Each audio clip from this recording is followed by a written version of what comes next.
ఇంకో విషయంలో నా జోలికి వస్తే మర్యాదగా ఉండదురే. ఏట్రా మర్యాదగా ఉండదు? నీ మంచి గురించే కదా నేను చెప్తున్నాను. నువ్వు నా మంచి కోసం చెప్పినా చెడు కోసం చెప్పినా నా విషయంలో మాత్రం జోక్యం చేసుకోకరా. ఏంట్రా బాబు? రేయ్ రే ఆగండ్రా. అరే ఏమైందిరా మీ ఇద్దరు ఎలా కొట్టుకుంటున్నారు? అరే వీడేంట్రా మా ఇంట్లో లేనిపోయిన గొడవలని పెడతాడు. కాదురా, వాడి మంచి గురించే నేను చెప్తున్నాను రా. అరే వాడు నీ మంచి గురించి చెప్తే నువ్వేంట్రా వాడిని కొడుతున్నావు? వీడేంట్రా నా మంచి గురించి చెప్పేది? నాకు ఎవడు మంచి చెల్లు గురించి చెప్పవసరం లేదు. ఈ కాలం సమాజంలో కూడా ఎవరైనా గొడవ పడితే చూసేవారు ఉన్నారు కానీ వాళ్ళ మంచి గురించి చెప్పేవారు ఎవరైనా ఉన్నారా? అలాంటిది వీడు చెప్తున్నాడు. వీడిది మీ క్యాస్ట్ కాదు, ఆయన ఎందుకు చెప్తున్నాడు?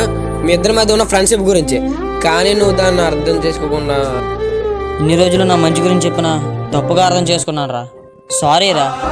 నా ఫ్రెండ్ రా, నీ చెడుదారులు వెళ్తే నేను చూడలేను.